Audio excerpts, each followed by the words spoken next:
Ô, me conta mais aquele cara lá, o Miyoshi. Masayoshi-san? Eu vi um artigo sobre ele, eu fiquei impressionado, porque ele, tipo, criou o maior fundo do mundo. Sim, o Vision Fund. 100 bilhões de dólares. Como esse cara conseguiu essa posição onde os caras só dão dinheiro pra caralho pra ele? Não é que eles só dão dinheiro pra ele. Tá, a história do Masayoshi é muito interessante. Assim, engraçado você falar isso, porque quem disse que eu sei a história do Masayoshi, né? Mas eu sei. Eu acho que pra mim esse é o cara, tipo, uma enciclopédia vestido de homem, tá ligado? Tá, o Masayoshi, também chamado de Masa, é um japonês que migrou para os Estados Unidos, foi estudar nos Estados Unidos, se eu não me engano, em Stanford, e ele chegou nos Estados Unidos sem um centavo. E ele queria muito entrar no mundo das empresas, e etc e tal. Então, esse era o negócio do Masa, tá?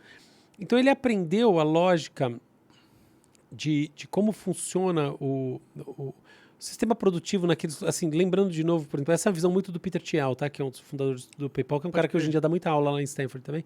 Que é a seguinte, você tem as zonas de inovação e as zonas de globalização ou universalização, tá? Essas duas, que é a coisa que deve doer nos brasileiros ouvir isso, porque no final dos contos é assim, tá, a gente tem Embraer, mas o nosso potencial de fato trazer inovação para o mundo e o mundo faz, é baixo. Então, isso determina muito da sua riqueza, de todo o resto. Isso aí é fundamental. Então, aqui, para quem está querendo até pensar em termos locais, cara, quem inovou no Brasil, por exemplo, o pessoal que fez banco digital, fez coisas assim que foram fantásticas, está hoje em dia realmente numa posição muito boa, porque o impacto é muito grande. O fato é que você inovar com uma coisa muito legal, tem um impacto muito grande. Fecha os parênteses. Então, o Masayoshi-san foi para a Califórnia tentar entender esses modelos e, claro, construir alguma coisa lá.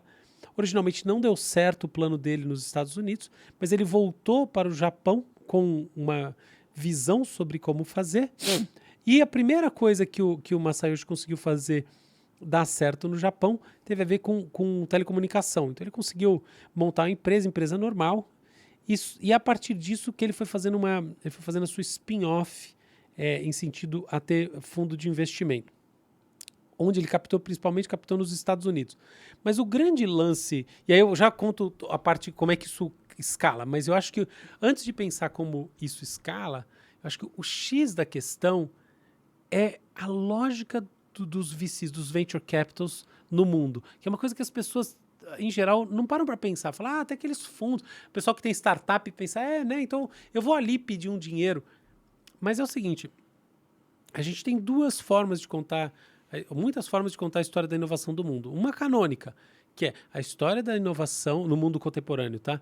Ela é uma história de empreendedoras e empreendedores, muitas vezes dentro de uma estrutura corporativa mínima, que a gente chama de startup, inventando coisas que vão seduzir as pessoas pela sua eficiência, etc e tal, e que vão, no final das contas, se tornar as big corporations, que, por sua vez, vão determinar aí todo o curso do capitalismo, uma parte fundamental do curso do capitalismo.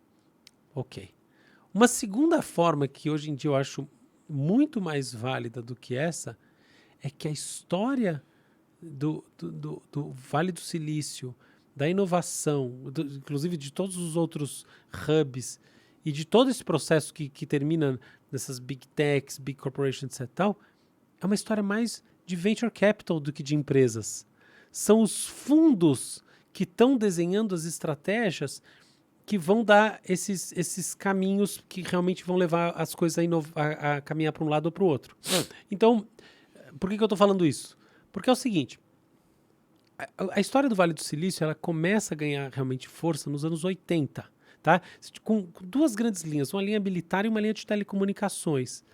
O papo do Masayoshi-san vem inspirado nessa ideia dos VCs de comunicação, tá? Investir nas telecoms e etc e tal.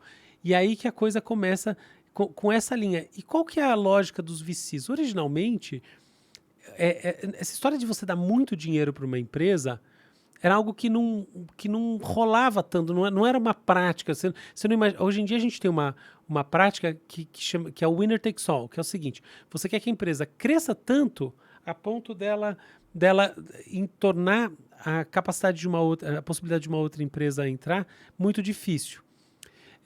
Foi o que aconteceu com a Microsoft, com a Apple. Isso.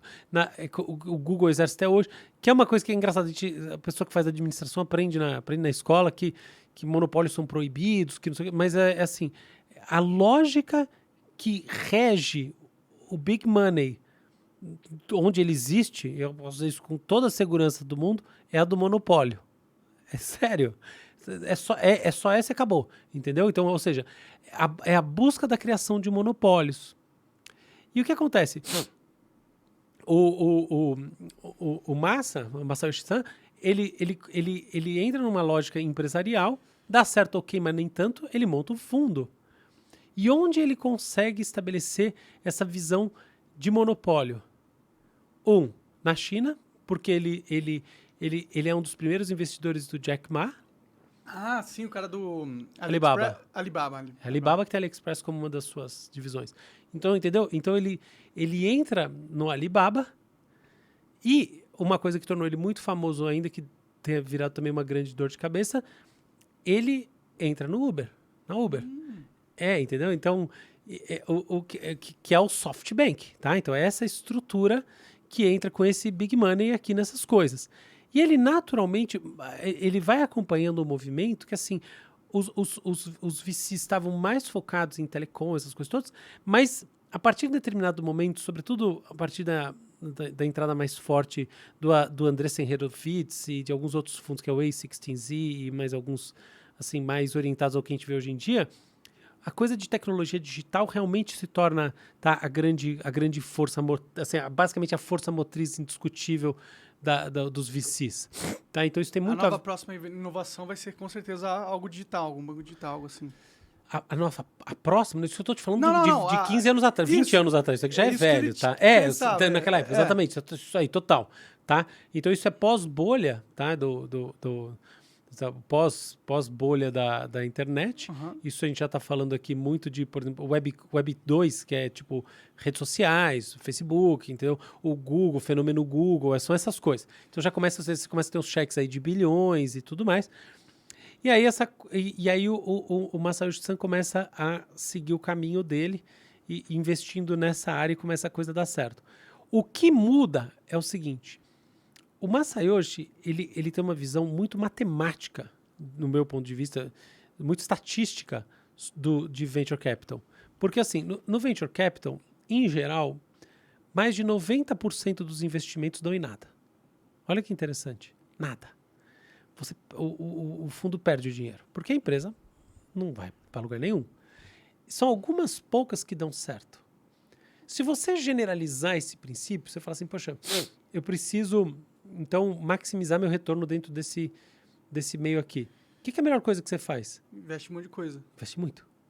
Entendeu? E muito. Porque eu vou ganhar na baseada. E aí, se uma virar winner take all, já era. Exatamente. Se virou um monopólio e tal. O Alibaba. Puta, um Alibaba vale por 20 anos de erro. Entendeu? Então, assim, é muito engraçado porque o Masayoshi Son já errou demais, assim. Mas ele é o investidor, assim, ele é o mais respeitado da história, assim, disso tudo aqui. Talvez não sei tem muita gente muito respeitada. E ele não é só respeitado, ele é respeitado, mas também visto com ceticismo por alguns. Mas ele mudou o jogo do mundo, tá? Para sempre. Ele mudou, sobretudo, porque ele mudou o tamanho dos fundos. Porque ele trouxe essa visão.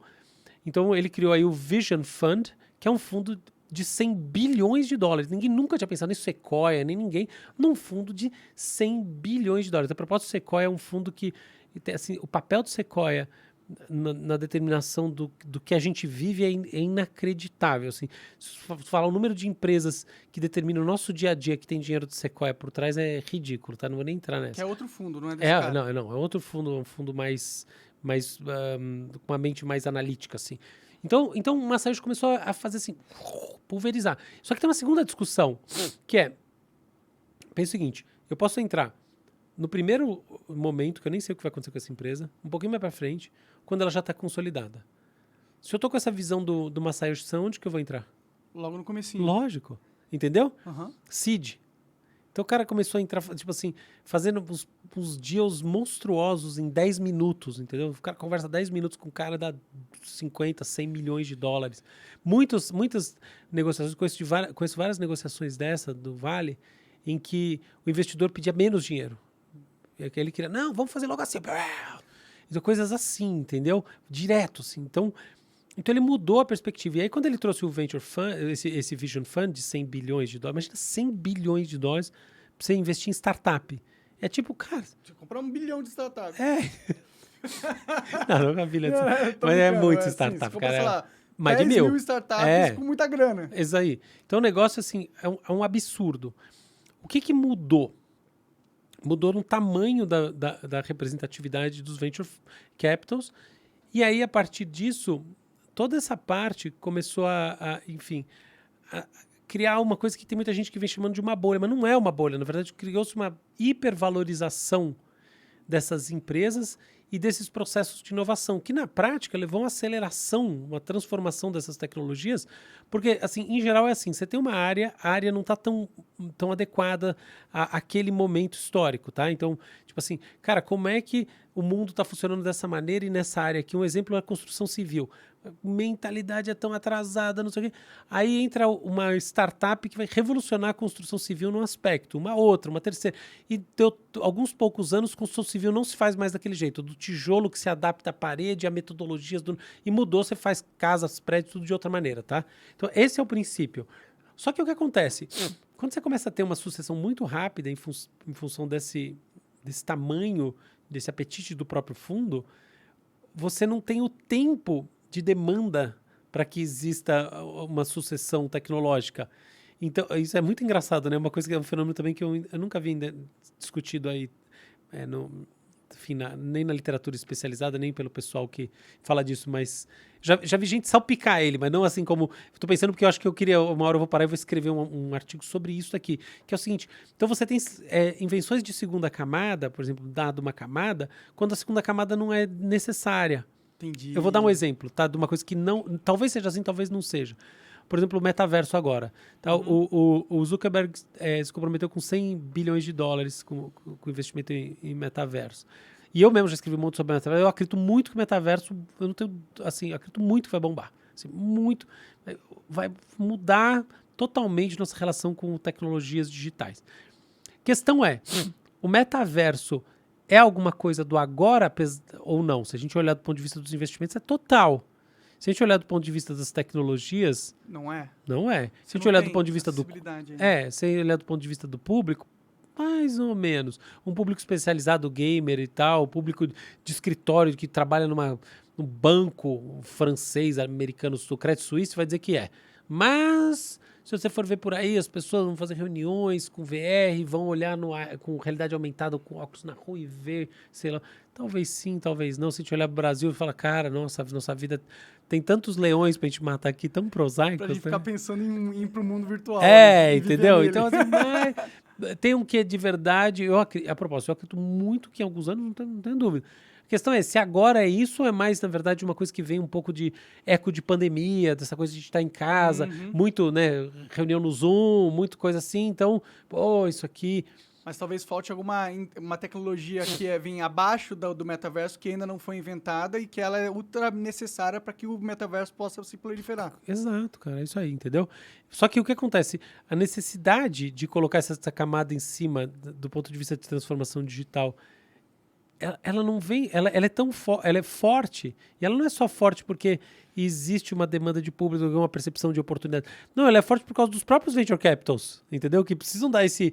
Então, assim, Preciso achar nova inovação. Preciso encontrar qual que é a ideia revolucionária, qual é a próxima ideia revolucionária. E aí você fala assim, mas qual que é o sentido? Se o cara tá botando dinheiro, por que ele precisa encontrar onde ele vai enfiar o dinheiro dele? Aí explica, é absolutamente claro. Porque o dinheiro não é colocado numa etapa, ele é colocado em muitas etapas. E onde que a coisa chega, o objetivo que chega no IPO, em geral é isso. Então o que acontece? O cara que bota o seed... Ele precisa botar seed porque ele está esperando que ele retorne o dinheiro dele num round B, na segunda rodada, mesmo no round A. Então o cara botou seed, aqui botou o outro, opa, esse aqui recuperou o dinheiro. Agora esse aqui que tá com, é tipo rouba-monte, esse aqui agora tá com monte. Aí ele vai fazer um round C, opa, aqui vai rolar de novo. E assim até a hora que chega lá na ponta. Então a preocupação de muitas dessas empresas é essa cadeia, entendeu? E lá na ponta onde que está o negócio, virar IPO e é o grande público. Então a ideia toda é que se a batata for ficar quente mesmo e o negócio for dar errado, que dê errado na mão do povo. Do povo, né? É sempre assim. Que fique com as ações, com quem tem as ações individuais. A bolha da internet, né? A famosa bolha do .com, né? A bolha .com, basicamente, foi uma bolha com uma característica parecida. Ainda que os venture capitals não tivessem tão maduros na época quanto hoje em dia, estavam investindo em coisas que eles sabiam que... Não é que eles sabiam que não tinham pé nem cabeça, mas que eles não estavam analisando. É muito difícil, é muito wishful thinking, entendeu? Achar que um negócio que eu não estou olhando direito vai dar certo só porque eu quero. Claro que não.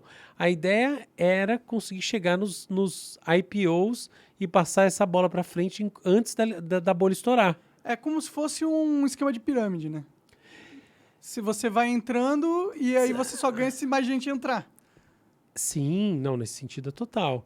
É que eu tenho que tomar muito cuidado, porque falando dessa maneira, pirâmide é legal. Então, Tá. É, Sim, mas, sim, mas tem é. Tem o mesma princípio de forma de ser. que você precisa ter uma maneira bonitinha de falar isso. Todas essas lógicas da inovação são baseadas em efeitos de network. Tudo só funciona na medida em que você tem uma cadeia e essa cadeia traz nódulos crescentes. Do ponto de vista do consumidor, maior possibilidade de como é que você atinge isso? Universalização da tecnologia, ou seja, no mundo todo, exemplo máximo disso, Facebook e Google. Aqui do outro lado, do ponto de vista de investidor, IPO, bolsa, ou ICO, token. Então, entende? Então, se você olhar por esse ponto de vista, sim. Agora, quando a coisa é boa é assim, quando a coisa é um ativo podre é assim também, entendeu? Então, sim. não é porque é assim que quer dizer que tá ruim, tá? Sim. Também tem que ser honesto. Não é que os ventures estão enfiando dinheiro porque ele quer tirar mais. Não é bem verdade. Muita gente, por exemplo, que acredita tanto na empresa, quer ficar com aquilo para sempre. Vai falar que essa aqui vai ser... Pensa se você tivesse comprado ações do Facebook no começo. Ué, você tinha vendido? Eu não. Bom, eu acho não que sei não. se seria esperto o suficiente para ter uma decisão Não, tudo bem. certa. Imagina se você pudesse olhar do futuro. Sim, não, teria vindo. Claro que não. Claro Claro que não. é. Entendeu? Nunca as ações valeram tanto quanto, realmente anos depois de ter entrado na bolsa. Pode crer. Por quê? Porque o negócio vai escalando. Ainda que tenha caído quase 50% nesses últimos tempos, o fato é que essas ações, se a gente olhar historicamente, elas eram... Então, o investidor mais estratégico, ele não teria comprado seed para vender em round A, B ou C. Ele teria guardado, cara, por anos, porque nenhum investimento do mundo, quer dizer, poucos investimentos renderam tanto, tá? Então, eu também não sou uma pessoa de investimento, eu estou falando coisas assim que, números específicos eu não tenho, mas eu sei muito bem que é assim que funciona. Sim. Então é isso, mas tem de fato essa coisa de você, assim, como é que você roda essa roda no dia a dia, né, dos venture capital? Você é mais especializado nesse round, você é mais nesse aqui, então você entende que existe uma esteira e você tem que andar dentro. Você tem que andar dentro dessa esteira. No sentido que você tem que andar dentro dessa esteira tem a ver com o que você falou. Sim. Quase um modelo de pirâmide no sentido que você precisa que o próximo esteja absorvendo para que você continue ganhando. A diferença do esquema de pirâmide venture capital é que existe petróleo no venture capital. Existe alguma riqueza lá, pode acontecer. Já no esquema de pirâmide não, é só distribuição de riqueza. Exatamente, falou tudo. Perfeito. Muito bom. Legal, cara. E esse cara aí, você confia nele? Você acha que ele tá entrando numa dessa de só fazer a roda girar ou ele vai encontrar petróleo? Ele já encontrou muito petróleo, né? Ele encontrou o Alibaba. Sim. Bom, então ele tem muita chance de encontrar outro. Ele não encontrou só o Alibaba. Ele não. Olha, são 3 da tarde aqui e eu estou aqui na minha casa, na minha piscina, trabalhando apenas com o meu celular. E o principal, ganhando mais que a média salarial no Brasil. Eu criei um método simples e passo a passo que, se cumprindo, vai te dar uma vida muito melhor do que você tem agora. E tudo que você precisa fazer é clicar no botão para você saber mais e conhecer um método.